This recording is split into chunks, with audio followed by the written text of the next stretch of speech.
저는 주일 새벽이면 이제 주일날은 새벽에 일찍 나옵니다. 그래서 준비한 설교 원고를 또 다듬고 또 외우려고 노력을 하고요. 그래서 가끔이 아니고 거의 매주마다 예배 직전까지 방송실에 설교 원고를 못 넘겨가지고 그때마다 이 설교 원고에 나오는 성경 구절을 준비해야 되는데 늘 미안하게 생각해요. 방송실 미안해요. 다음에 밥 한번 살게요. 예. 그리고 이제 설교 원고가 맞춰지면 여기 들고 있는 이 태블릿 PC로 옮겨가지고 설교를 준비를 하는데 오늘 이제 원고를 다 마치고 옮기려고 하는데 얘가 안 보이는 거예요. 얼마나 당황스럽든지 아무리 찾아도 없어요.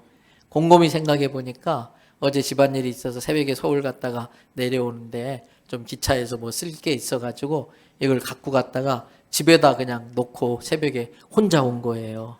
얼마나 당황스럽든지. 그래서 얼른 그냥 전화해가지고 빨리 이것 좀 갖다 달라고 해서 상황을 수습했어요. 당황스러운 일이긴 하지만 그래도 얼른 수습할 수 있는 그런 상황이었지요. 그런데 우리가 살다 보면은 정말 예상치 못한 일로 인해서 당황스러운 경우들이 있습니다. 근데 이것이 우리가 수습할 수 있는 상황이라면 모르겠지만 수습하기 어려운 상황이 발생되면 어떻게 해야 될지 난감한 경우들이 있습니다. 오늘 본문에 요셉이라고 하는 예수님의 아버지가 나오는데 바로 요셉의 경우가 그런 아주 황당한 상황을 겪게 된 겁니다. 요셉에게 사랑하는 여인 마리아가 있습니다. 둘이 이제 결혼을 약속을 했습니다. 근데 요셉에게 아주 당황스러운 이야기가 들려오는 거예요. 야, 네 약혼자 마리아 배가 불러오기 시작했어. 너 언제 애를 만들었느냐? 이런 소리가 들리는 거예요. 자기는 이 마리아와 그런 관계를 가진 적이 없는데 약혼자 마리아가 임신했다고 하는 소식을 듣는 겁니다. 처음에는 안 믿었지요. 내 사랑하는 마리아가 그럴 리가 없다고, 헛소문이라고 안 믿었지요.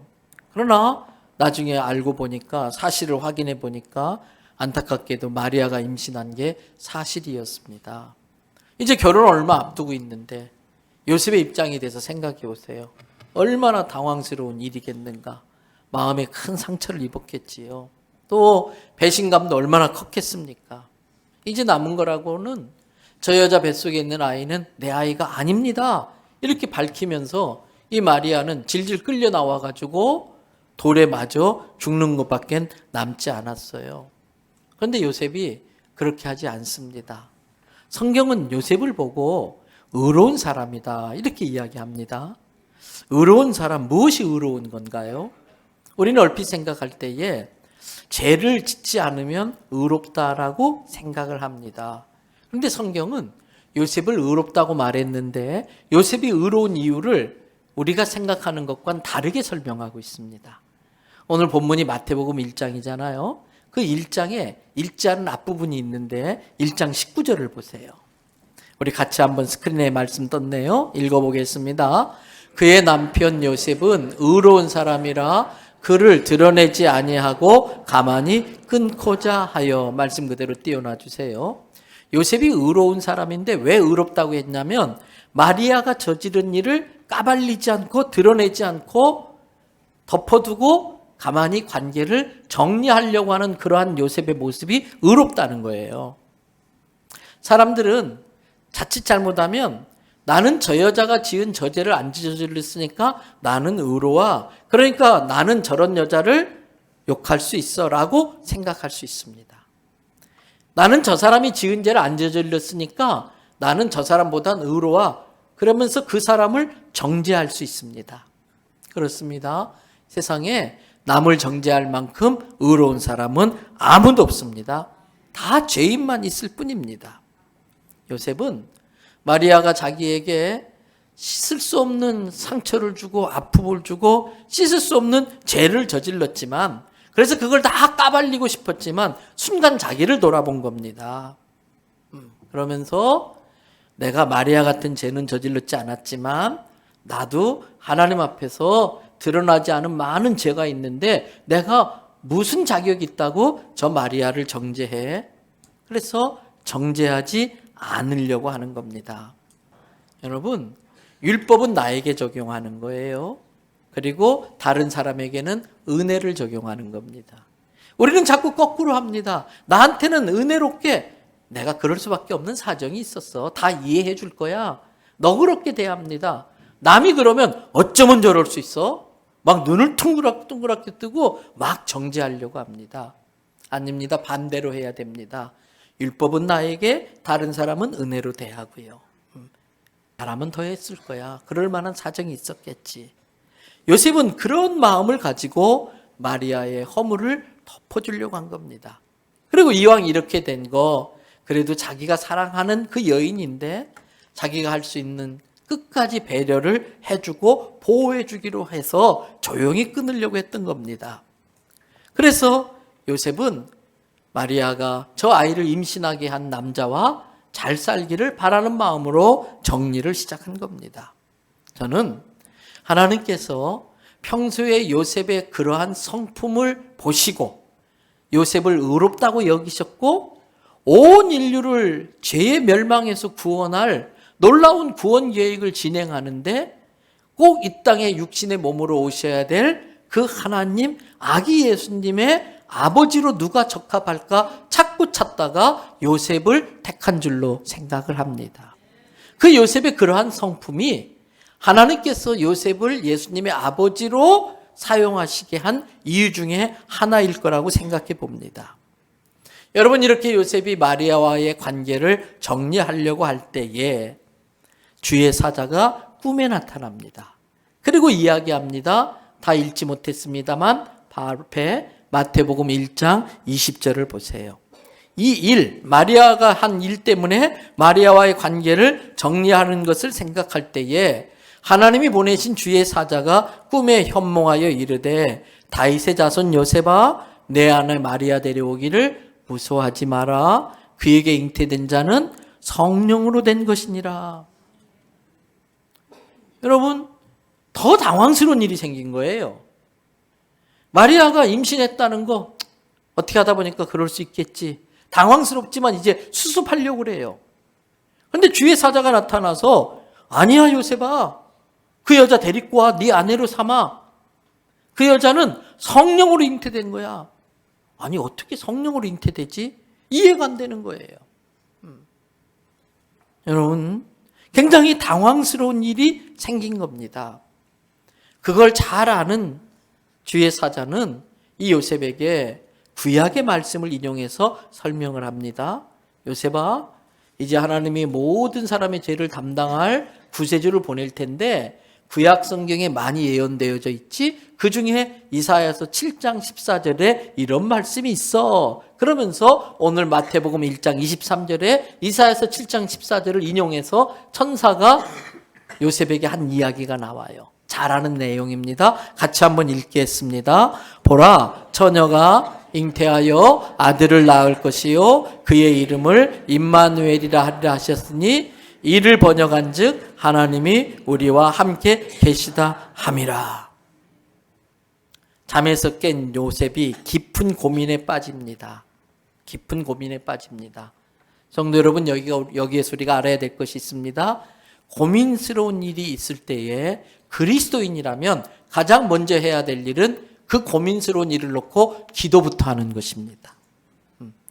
그 고민스러운 일을 놓고 왜 내게 이러한 황당한 일이 벌어졌나? 내가 이해할 수 없고 받아들이기 힘든 이 일이 왜 내 인생에 벌어졌나? 기도하면서 하나님의 뜻을 구해야 됩니다. 24절 말씀 보세요. 요셉이 잠에서 깨어나 그 다음 뭐라고 되어 있어요? 주의 사자의 분부대로 행하여. 믿음은 동의가 아니에요. 믿음은 수용이 아니에요. 믿음은 행함이에요. 요셉은 주의 사자가 분부한 대로 행했다는 거예요. 이해되지 않고 받아들이기 쉽지 않고 분부대로 행하는 것에 많은 어려움이 있지만 그럼에도 불구하고 소명의식을 갖고 절대 믿음으로 절대 순종해서 주의 사자가 분부한 대로 그렇게 행한 것입니다. 성도 여러분, 신앙생활은 믿음으로 하는 순종의 연속입니다. 하나님은 믿음으로 순종하는 사람을 통해 역사하십니다. 여러분, 순종은 자기 것을 포기할 때에 순종이 가능합니다. 여러분, 소명이라고 해서 너무 거창하게 생각하지 마십시오. 소명이라고 다 하던 일 그만두고 신학대학교 가서 목회하는 게, 목회자가 되는 게 소명이 아닙니다. 하나님의 소명은 내가 이곳에 하나님이 있게 하셨고 지금 하는 일은 죄 짓는 일이 아니라면 하나님이 맡기신 일로서 거룩한 일이다 라고 믿고 그 일을 하면 그게 다 성직이 되고 그게 다 소명이 되는 겁니다. 소명은 주님의 뜻을 따라 살아가는 게 소명입니다.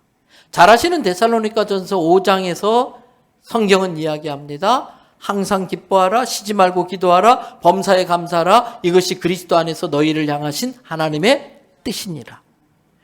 예수님 안에서 우리를 향한 하나님의 뜻을 깨닫고 내게 이루어지는 그 당황스러운 상황에서도 믿음으로 기뻐하고 나의 연약함과 부족함을 절실하게 느끼기 때문에 하나님께 은혜와 지혜를 구하기 위하여 그 당황할 상황 앞에 하나님의 뜻을 깨닫기 위하여 쉬지 말고 기도하고, 그리고 지금 당장 받아들이기 어렵고 이해하기 힘들지만 아버지 하나님이니까 내게 항상 좋은 것 주신다는 믿음으로 범사에 감사하며 사는 것, 그게 소명을 따라 사는 것입니다. 여러분, 그 소명을 따라 순종하려고 할 때에 필요한 것이 있다면 나의 권리와 나의 모든 기득권을 내려놓는 것입니다. 오늘 요셉이 행동했던 그 행동을 통해서 우리가 주님께 순종할 때 필요한 게 무엇인지 두 가지는 깨달아야 됩니다. 그 중에 하나 24절을 보세요. 마태복음 1장 24절. 요셉이 잠에서 깨어 일어나 주의 사자의 분부대로 행하여 그의 아내를 데려왔으나 25절. 그 다음 어떻게 되어 있어요? 아들을 낳기까지 동침하지 아니하더니 그랬어요. 주의 사자가 분부한 대로 행하기 위해서 첫 번째 필요한 것은 내 것이라는 권리 내려놓는 것입니다.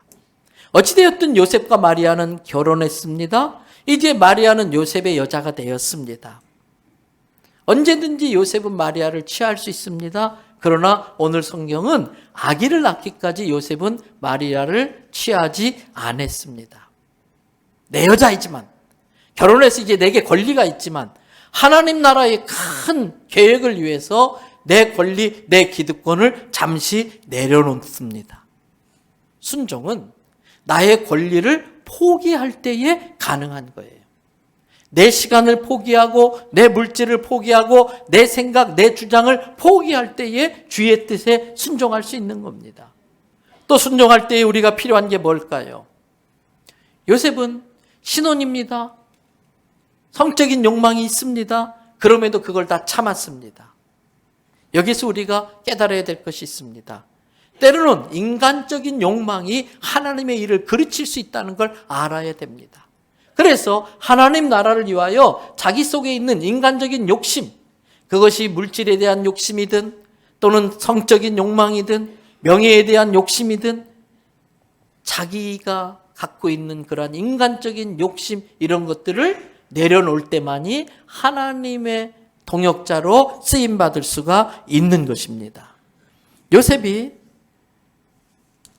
그렇게 순종했기 때문에 하나님은 요셉을 의롭다고 여기시고, 그렇게 순종하는 그 모습을 보면서 의롭다고 여기시고 그를 놀라운 인류 구원의 파트너로 택해서 쓰신 겁니다. 이것처럼 영광스러운 일은 없을 거예요. 그런데 오늘 본문과 관련해서 더 엄청난 순종이 있습니다. 여러분, 오늘 마태복음 1장은 요셉의 순종을 다루고 있다면 같은 내용을 다루고 있는 누가복음 1장은 요셉의 어머니 마리아의 순종을 다루고 있어요. 누가복음 1장에 보면 마리아가 천사로부터 아주 황당한 이야기를 듣게 됩니다. 1장 34절 말씀, 황당한 이야기를 듣게 되는데 1장 35절 말씀을 보세요. 1장 35절 말씀 같이 읽어볼까요? 천사가 대답하여 이르되 성령이 내게 임하시고 지극히 높으신 이의 능력이 너를 덮으시리니 이러므로 나실 바 거룩한 이는 하나님의 아들이라 일컬어지리라. 마리아야, 네가 지금 임신한 것은 굉장히 놀랍지? 네가 남자와 관계도 없는데 아이가 생겨서 당황했을 거야. 그런데 이것은 성령으로 된 거야. 하나님의 능력이 너를 덮어서 지금 네가 그 아이를 갖게 된 거야. 얼마나 황당한 일입니까? 얼마나 당황스러운 일입니까? 여러분, 이것을 마리아가 이제 결단해야 돼요. 이걸 받아들일 건가 말 것인가. 그런데 마리아는 놀라운 믿음의 고백을 해요. 1장 38절을 보세요. 누가복음 1장 38절 같이 읽어볼까요? 마리아가 이르되 주의 여정이오니 말씀대로 내게 이루어지이다 하며 천사가 떠나가니라. 말씀 그대로 놔보세요. 마리아가 그 천사의 이야기를 듣고서 고백합니다. 저는 뭐라고요? 주의 여종입니다. 이 말은 뭐냐면 저의 주인 되신 하나님께서 저의 인생 가운데 어떤 일을 하든지 제가 무슨 말 할 게 있겠습니까? 저는 주님의 것입니다. 주의 여종입니다. 내게 일어나는 모든 일은 주님이 하시는 일인 줄 저는 믿고 주의 말씀대로 되기를 원하나이다. 받아십시다. 말씀대로 내게 이루어지이다. 이것이 믿음입니다. 마리아는 요셉이 자기를 어떻게 생각할까? 이거 모르는 바 아니었습니다. 자기 배가 불러오면 동네 사람들이 무슨 말을 하고 어떤 손가락질을 할까 모르는 바 아니었습니다. 또 자기에게 이러한 일들이 성령으로 잉태된 거라고 말을 하면은 그걸 받아줄 사람이 어디 있겠어요? 저 여자 미쳤다. 자기 죄를 덮으려고 별별 거짓말을 다 하는구나. 어떻게 감히 하나님의 이름을 저렇게 모욕해 돌로 쳐 죽일 거예요. 그거 모르는 거 아니었었어요. 그러나 마리아는 내게 이 당황스러운 일이 일어났지만 이것도 하나님이 하시는 일이고 이것을 통해서 하나님은 반드시 내게 좋은 것 주셔. 그 믿음이 있었기 때문에 마리아는 주님이 말씀하신 대로 내게 이루어지기를 바랍니다. 이러면서 그 하나님의 결정을 그대로 받아들였어요. 하나님께서 그 많은 여자 중에 마리아를 꼭 집어서 예수님의 어머니라고 하는 역할을 맡기신 이유가 뭘까? 요셉의 평소의 삶을 보면서 참 겸손하구나. 이 사람은 자기가 죄인인 줄 알고 남을 정죄하는 일이 없구나. 그걸 의롭게 보셔서 아버지로 사용하시고 이 마리아의 평상시 모습을 보면서 정말 믿음의 배짱이 있구나. 믿음의 담대함이 있구나. 저런 믿음이 있다면 이런 일들을 감당할 수 있을 거야. 이 엄청난 일을 감당할 수 있는 믿음을 가진 여자는 저 마리아밖에 없구나. 그래서 마리아에게 그 일을 맡기셨다고 저는 봅니다. 저는 저와 우리 교회 성도들에게도 이 마리아와 같은 믿음의 배짱, 믿음의 담대함이 있기를 축복합니다. 여러분, 그 마리아를 기특하게 보신 하나님은 마리아가 염려할 수밖에 없었던 일들을 다 해결해 줍니다. 자기가 임신한 걸 알았을 때 가장 먼저 생각난 사람이 누굴까요? 도저히 이해가 안 돼요, 누군지? 누가 가장 먼저 생각났겠어요? 부모님 아니면 난 요셉이겠지요. 요셉에 대해서 요셉이 나를 어떻게 생각할까? 요셉이 어떤 상처를 받을까? 이 과정 속에 요셉과 나는 헤어지게 될 텐데 많은 걱정을 했는데 하나님께서 그거 왜 모르셨겠어요? 사자를 보고 야 요셉한테 가서 네가 이 상황을 알리고 수습해라. 그래서 요셉으로 하여금 마리아에 대한 모든 오해를 다 불식시키고 이게 하나님이 하시는 일이구나. 그걸 깨우쳐주고 아주 기쁨으로 마리아를 영광스럽게 생각하면서 받아들이게 다 해결해 주셨잖아요. 여러분, 우리가 정말 하나님께서 내 삶에 일으키신 당황스러운 일이지만 그걸 순종하려고 할 때에 그것 때문에 인간이기 때문에 걱정할 수밖에 없는 것, 그 일로 인하여 인간이기 때문에 근심할 수밖에 없는 일들이 있지만 하나님은 그 모든 일들까지도 해결해 주시는 걸 믿으시기 바랍니다. 뿐만 아니라 하나님은 이 마리아가 혼자 외롭지 않도록 또 그 10개월 동안 믿음이 흔들리지 않도록 함께 기도하면서 함께 동병상련 그 입장을 이해할 수 있는 동역자를 붙여줬어요. 여러분, 누가복음 1장 36절을 함께 읽어보겠습니다. 다 같이 보라, 내 친족 엘리사벳도 늙어서 아들을 배었느니라. 본래 임신하지 못한다고 알려진 이가 이미 6달이 되었나니. 마리아는 자기 친척 할머니 되시는 엘리사벳의 이야기를 듣고 깜짝 놀랐어요. 아니, 엘리사벳 할머니가 애를 가졌다고요? 나이 많은 할머니예요. 구약의 예언대로 예수님이 메시아라는 것을 증명하는 몇 가지 필요 조건들이 있는데 그 중에 하나가 광야에 예수님이 갈 길을 미리 내는 세례 요한이 있어야 되는 거예요. 하나님은 여자로서의 모든 생식 기능이 떨어진 할머니 엘리사벳을 하필 이용했어요. 왜? 마리아에게 믿음을 더 든든히 세워주려고. 엘리사벳도 내가 임신하게 했어. 너에게도 내가 그런 일을 얼마든지 할 수 있어. 그러면서 엘리사벳으로 하여금 여러분이 잘 아는 세례 요한을 낳게 만드신 겁니다. 여러분, 이처럼 하나님은 우리가 하나님의 일을 하려고 한다면 그 일을 나 혼자 하도록 외롭게 두지 않고 그 일을 같이 동역할 수 있는 준비된 사람들을 내게 붙여주십니다. 이처럼 하나님이 하시는 일은 완벽하십니다. 요셉이 어떤 사람인지도 알고 계셨고 감당할 만하기 때문에 요셉에게 그 일을 맡기셨고, 마리아가 염려했던 모든 일들이 벌어지지 않게 요셉의 마음을 하나님이 다잡아 주십니다.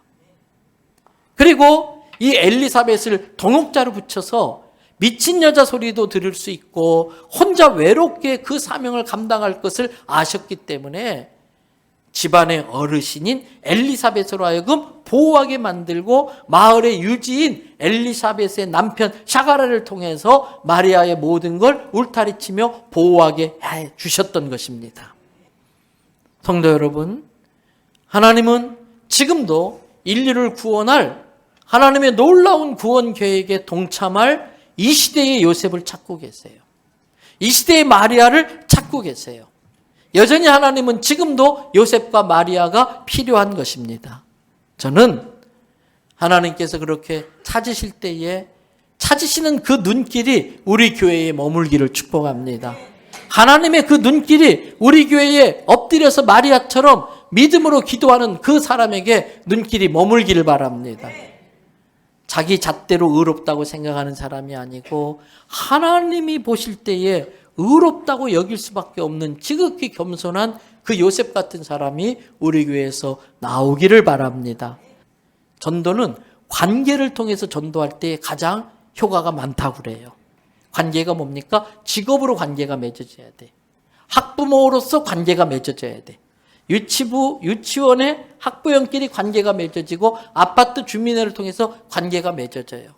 여러분, 그 관계를 통해서 천하보다 귀한 영혼을 구원하는 일에 나도 요셉처럼 마리아처럼 하나님의 동역자로 쓰임받겠다고 하는 그러한 소명의식과 그 일에 내 것을 영혼 구원하는 일에 투자하는 내 권리를 주의 나라를 위해서 포기하고 나의 세상적인 욕망을 내려놓고 영혼 구원하는 일에 열정을 쏟을 수 있는 저와 여러분 될 수 있기를 주님의 이름으로 축복합니다.